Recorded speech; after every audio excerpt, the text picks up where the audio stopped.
on this television, playing a great character, playing a great son on the Cosby Show. Hollywood once made you believe that Malcolm-Jamal Warner, Theo Huxtable from The Cosby Show, died in a drowning accident. But Ice Cube just shattered the wall of silence with a chilling statement. They tried to silence him.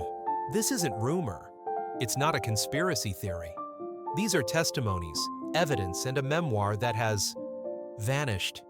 Malcolm once warned, "If I die, don't believe it was an accident."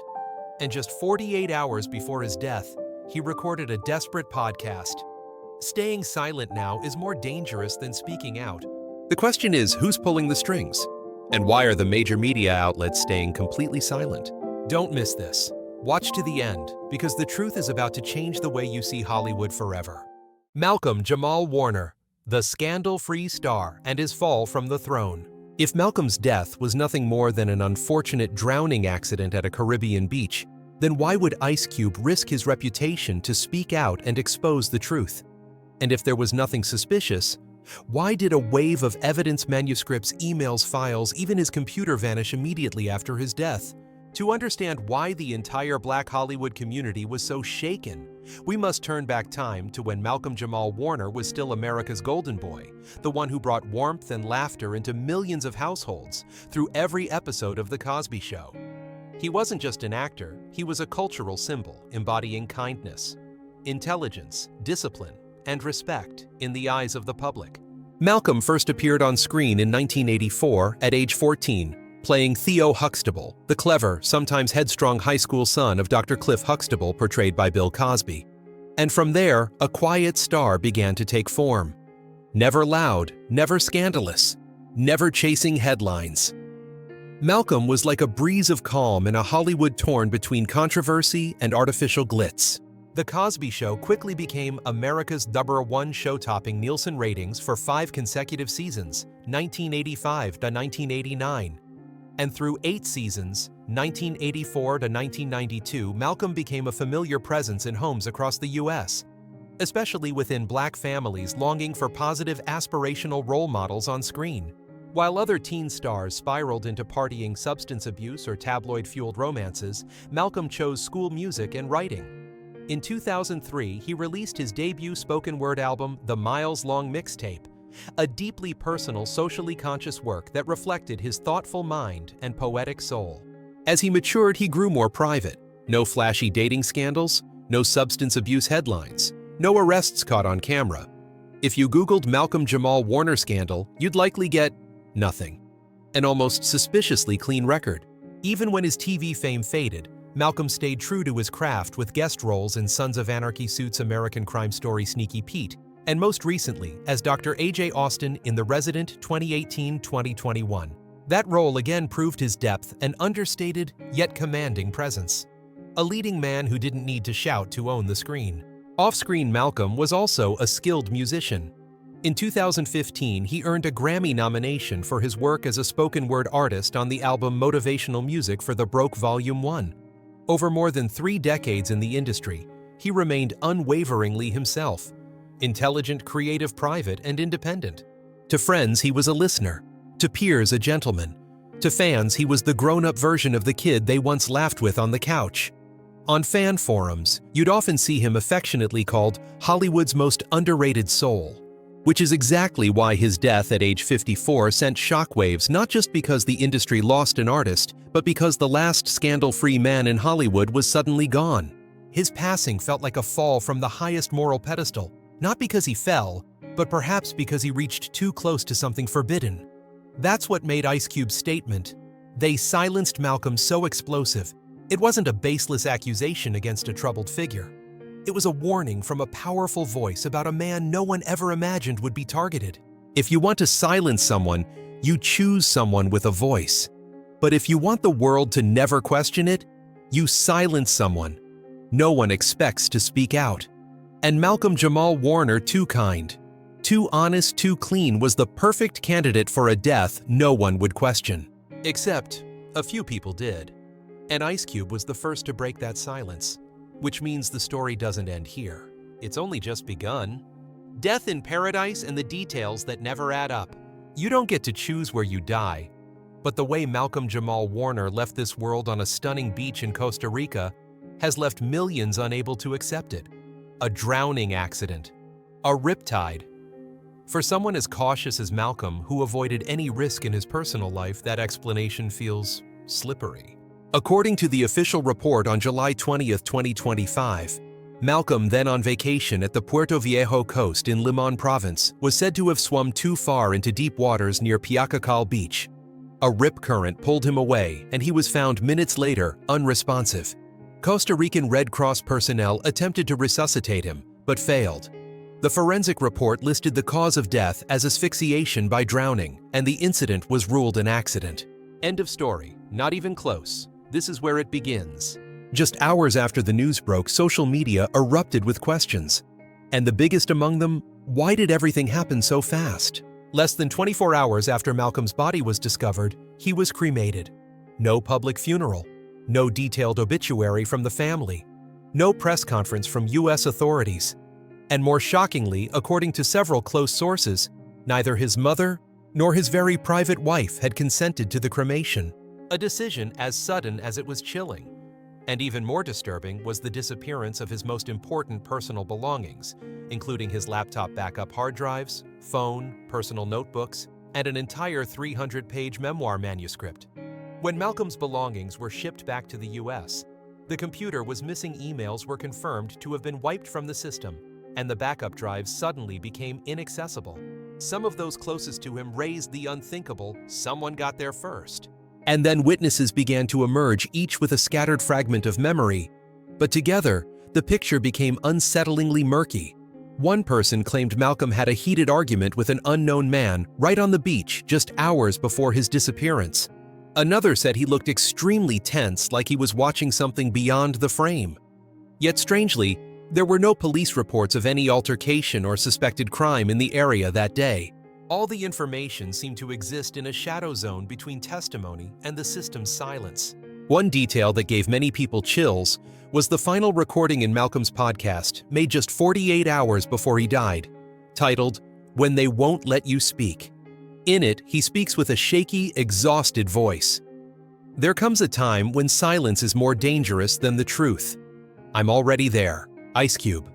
The first person to publicly question Malcolm's death stated that he didn't believe it was an accident. He said Malcolm was being watched, haunted by eyes behind his back, avoiding crowds, canceling meetings, whispering even in private spaces. Malcolm had once told him bluntly, "They won't let me speak, and if I die, they'll call it an accident." Now he's dead. And just as he said, it's being called an accident. But here's another strange thing. Bill Cosby, who for over a decade referred to Malcolm as his TV son, didn't post a single tribute or condolence. No tweets, no statement, no comments, nothing. That silence roared like a scream. And Ice Cube made it clear, it's that silence that says the most. So what really happened in Costa Rica? Was it truly an accident? Or a carefully orchestrated plan with an ideal location, legal backing, and the perfect victim? Someone the world would never suspect. The answer isn't clear. But the puzzle pieces are surfacing. And the more people see the whole picture, the harder it is to call this a coincidence. Because when the details don't line up, it's no longer random. It's staged. A chilling warning. If I die, don't believe it was an accident. As the news of Malcolm-Jamal Warner's death in Costa Rica spread, many fans revisited a chilling quote allegedly from him. "If anything happens to me, they'll say it was an accident." Don't believe that. Though never officially confirmed by his family or colleagues, the quote circulated like a foreboding signal from Malcolm himself, leaving a lingering question across social media and in the hearts of the public. In truth, Malcolm's final months were anything but peaceful. Several close sources reported that he began to show unusual behavior, avoiding public appearances, canceling scheduled events, even declining a talk show he'd already confirmed. Rumors circulated that he frequently changed cars, avoided traveling at night, and always used burner phones to avoid being tracked. A longtime friend recalled Malcolm saying he believed someone was monitoring his computer and phone. While no one could verify that claim, his behavioral changes and abnormal reclusiveness left many wondering. Some media outlets reported signs of prolonged depression in his final phase of life. A few sources said he experienced insomnia, erratic eating habits, and became increasingly suspicious of his surroundings. However, those close to him denied this narrative. A producer who worked with him in 2022 shared Malcolm was sharp. He was meticulous, hardworking, and took every project seriously. No one thought he was falling apart. A notable point before his death, Malcolm was reportedly writing a memoir. This project was never officially announced, but some of his friends confirmed it existed. A source from the publishing world stated, "The book was intended to reveal some things that had never been spoken about Hollywood, a place Malcolm had been part of since age 14. Though the content remains unknown, the fact that someone as private as Malcolm was ready to tell his full story right in the middle of apparent instability led to deep suspicions about how sensitive that material might have been." One of the most viral yet unverified accounts came from someone who claimed Malcolm called Ice Cube at 3 a.m. and whispered, "They're watching me." Ice Cube has neither confirmed nor denied this claim, and no audio or written record has ever been released. But the spread of that quote alone was enough to ignite countless theories, from threats linked to the memoir project to far darker scenarios tied to the dark side of Hollywood. Then again, maybe it was all just coincidence. An artist once at the peak of fame, slowly fading from the spotlight, could have been struggling with fears and personal demons no one truly understood. Fragmented statements, vague signs, maybe just the echoes of loneliness in a world that once celebrated him, then quietly forgot. But whether coincidence or genuine warning, Malcolm-Jamal Warner's death still leaves many unanswered questions, from the location timing to his health status, prompting people to return to that haunting cautionary phrase, "Don't believe it if they say it was an accident." The Buried Alive memoir, hidden in plain sight. Malcolm-Jamal Warner was once an iconic face for African-American youth in the 1980s and 90s, but in his final years, he was no longer the golden boy of television. Instead, Malcolm had become a living witness to truths Hollywood never wanted the public to know, and he decided to tell it all in a memoir that was buried alive shortly after his sudden death, Hidden in Plain Sight. That title, Hidden in Plain Sight, was like a quiet declaration. Some truths don't lie in secrecy, but right where the public sees them every day on screens at award shows amidst smiles and camera flashes. But because they're so familiar, no one questions them. The project was started by Malcolm in 2021, according to a friend in the publishing industry in New York.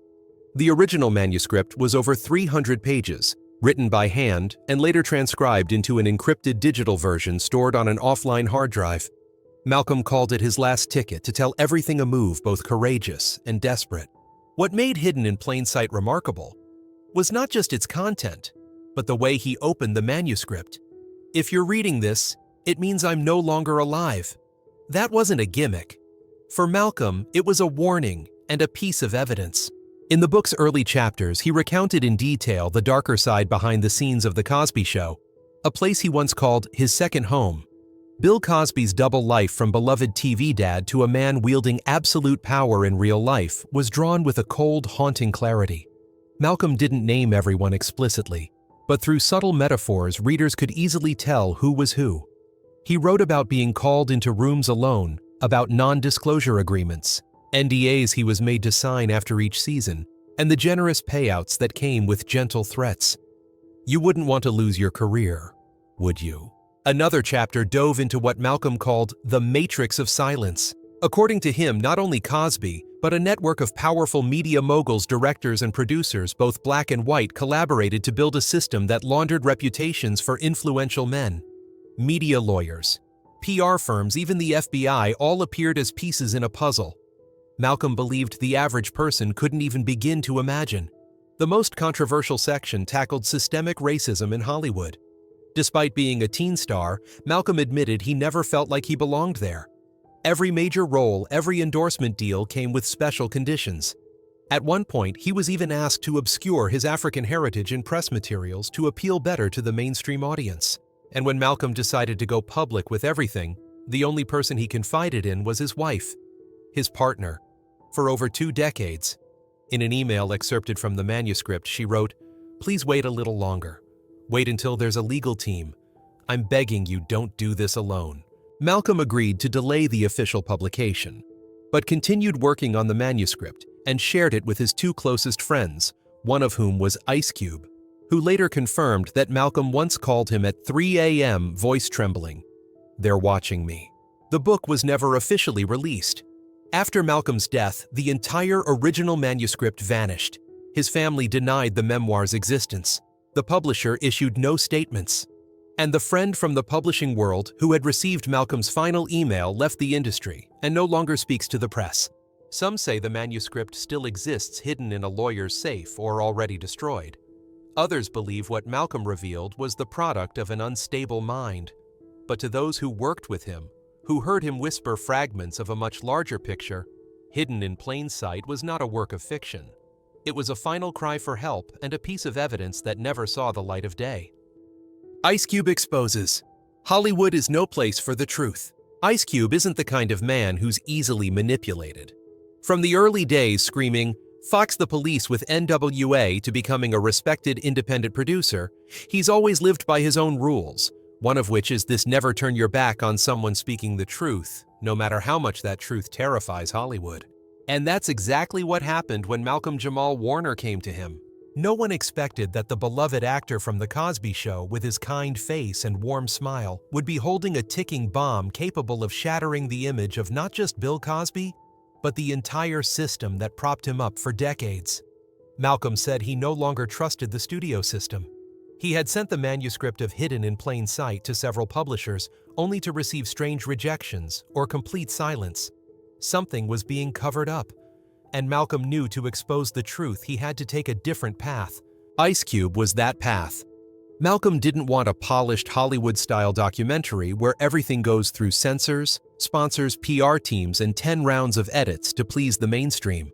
He wanted to speak directly raw and unfiltered street style, an independently released project bypassing all studios. Not on Netflix, not Hulu, not HBO. I want it on YouTube. Or if it has to be, let it pass around by USB Malcolm told Cube during a meeting in late 2022 in Inglewood. "I don't need money. I need people to know." Ice Cube nodded. "I get it, but you have to understand, if we play this game, there's no turning back." Weeks later, cracks began to show.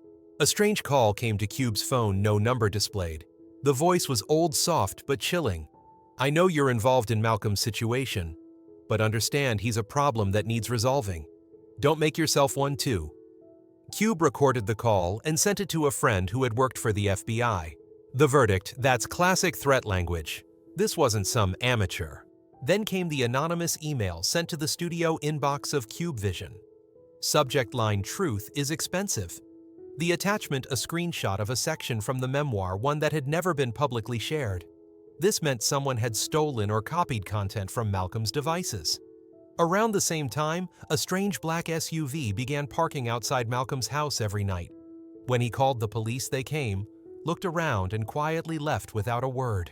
Bloggers who had previously written about the Malcolm-Cosby connection went unusually silent. One of them, using the handle @TV Truth Hunter on X, formerly Twitter, posted a final message in March 2023. "They told me to stop. I think I should." The account went completely dark afterward. Ice Cube decided to go all in. He hired a cybersecurity team that had previously worked for tech companies in Silicon Valley to trace the source of the stolen manuscript. They discovered Malcolm's Google Drive had been accessed without permission from an IP address based in Burbank, the headquarters of a major studio, one of Cosby's former key partners in the 1990s. When Cube's team tried to dig further, they were blocked by a military-grade firewall, something extremely rare in civilian investigations, said the head of the security team. Word began to leak. Some former Cosby Show cast members began behaving strangely. Debbie Allen, choreographer, director, and producer of A Different World, a Cosby Show spin-off, hinted during an interview on The Breakfast Club. "There are things we can't say, because it's been too long, and maybe there are still people who need protecting." Listeners knew what she was or wasn't saying. Jaleel White, famous for playing Steve Urkel, posted a cryptic tweet: "Not everything you hear is truth, and not everything they hide is lie." The tweet got tens of thousands of shares before it was deleted within 12 hours. Tempest Bledsoe, who played Vanessa Huxtable, hadn't made a public appearance in nearly a year. Interviews were canceled, social media accounts frozen. When a reporter visited her LA home, a neighbor simply said, "She doesn't want to be involved anymore. I think she's scared." But the audience didn't stay silent. The hashtag #Justice for Malcolm began appearing under every old video of The Cosby Show. Fans called for a reinvestigation into Malcolm's sudden death, which is still labeled as natural stroke despite there being no public autopsy. At the same time, the hip-hop and indie film communities began spreading a second hashtag, Wow, Cube Said the Truth, a message of thanks and solidarity for Ice Cube, who risked his own reputation to protect his friend and defend a truth that was being strangled. Cube still hasn't released the footage Malcolm left behind, but he confirmed the first cut is complete. And if anything happens to him, it will automatically be released. There's no turning back now. The Fixer Boss Theory and the Network of Cover-Ups. In the final days of Malcolm-Jamal Warner's peak career, a quiet undercurrent was shifting beneath the surface, a system so entrenched that no matter how intelligent or discreet Malcolm was, he couldn't escape it. According to unofficial notes found among the documents Ice Cube recovered, there was mention of a shadowy figure unnamed Unseen, known only by the alias Hollywood Fixer, a man described as the feather duster in a dusty castle, whose job was to clean up the messes that Hollywood's power players didn't want traced. This person could have tabloid headlines changed with a single phone call, could pay hundreds of thousands for silence, could rewrite the past, restructure the present, and shape a star's future with just a handshake. According to Ice Cube, Hollywood is not where you tell the truth. It's an ecosystem where truth gets negotiated, sugar-coated, and sold as a product, as long as someone behind the curtain profits. In a podcast interview, he spoke of Malcolm with unmistakable bitterness. Malcolm didn't want to play ball. He wouldn't sign contracts. He didn't go to networking dinners. And most importantly, he wanted to go public with what he knew. That made him a problem for a lot of people. Several leaked audio clips, never officially authenticated, but widely circulated on Reddit and X, contain a deep male voice speaking with command. If Malcolm won't go under, then the water will pull him down. In that context, Ice Cube referred to the entire system as the Empire of Silence, an empire with eyes, ears, and a brutal hand hidden beneath a velvet glove. Many people in the industry tried to speak up, but either they were ignored or they backed off quickly. A television director who once worked with Malcolm recalled, "I got a strange call after I made some positive comments about the documentary project. The message was just 3 words, don't do it. No follow-up. But a week later, I lost my spot on a major show." A music producer shared that Malcolm was effectively blacklisted across the entire industry. No company would collaborate. No networks wanted his name attached to any project. No interviews were offered. It was like someone flipped a switch, suddenly everyone turned their backs, the producer said. Shows Malcolm had appeared on were suddenly pulled. Advertising deals vanished without explanation. Promised roles in major blockbusters were no longer a good fit. Worse yet, people who had once been friends and Defender's colleagues who'd spoken out in his favor either went silent or deliberately distanced themselves. The media, meanwhile, turned its focus to his personal life, digging into old relationships and blowing up minor incidents as if attempting to twist Malcolm's public image into someone unstable, shady, and difficult to work with. And so a man once known as the face of America's childhood, the wholesome icon from The Cosby Show, vanished from the spotlight without a goodbye. No major scandal, no official retirement statement, no clear explanation, only silence. A silence that leaves one unavoidable question. Who created that silence? And why? Final podcast, When They Won't Let You Speak, a recorded truth. Just 48 hours before Malcolm-Jamal Warner was found dead in a seaside villa in Costa Rica, he recorded a strange and haunting podcast. The episode, titled When They Won't Let You Speak, was quietly uploaded to an independent audio-visual platform, without promotion, without announcement. But its content sent chills down the spines of those who heard it, because of its raw honesty and the feeling that it might be a final message. Malcolm's voice in the podcast was deep, raspy, heavy with fatigue, like someone burdened for far too long who had finally stopped trying to hide it. He opened with a line that would later be repeated endlessly across social media. "There comes a point when silence is more dangerous than truth. I'm there now." For 27 minutes, he didn't name anyone directly, but his voice echoed between long silences, as if he were battling himself just to choose the right words. Malcolm spoke of betrayal not from a single person, but from an entire system. He described feeling drained, with no one left to trust, no safe space to speak the truth. He never mentioned Bill Cosby, but he did speak of a thick curtain over the industry, a network that shreds truth into screenplays. He spoke of being forced to smile on red carpets while screaming inside. One of the most chilling quotes from the podcast was, "You think it's about talent, it's about compliance. You're either in the illusion or out." He called the entertainment industry an empire of image-making, not humanity, where artists who refuse to obey are erased from public reality. Strangely, just hours after being posted, the podcast episode disappeared from all platforms. The upload channel was locked, and all backup copies became inaccessible. Many believe this was a coordinated act of censorship.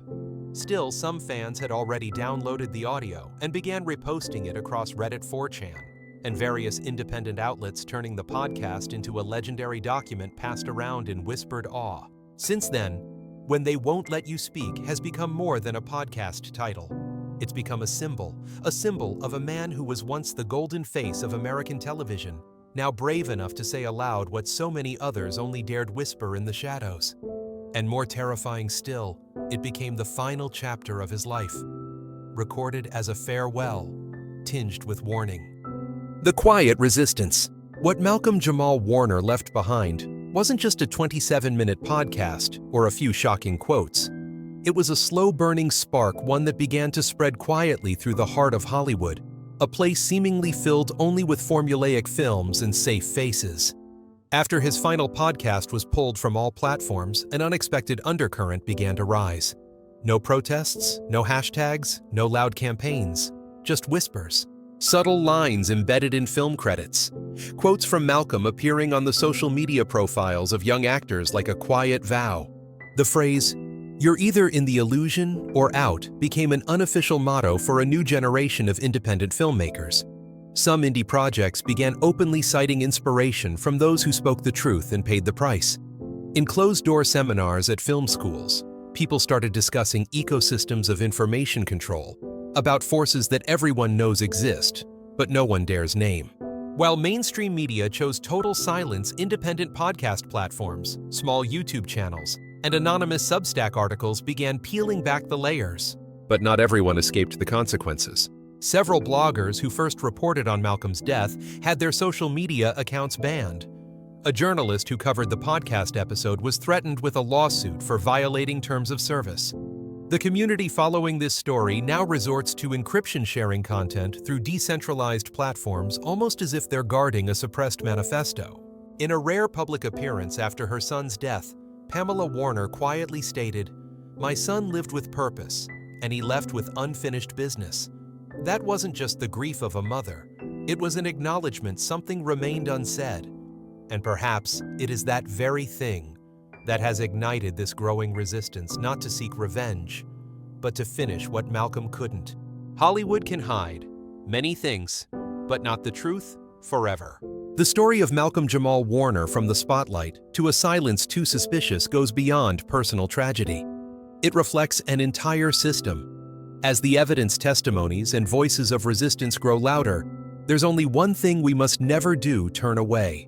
If you believe the truth deserves to be heard, share this video so more people can know.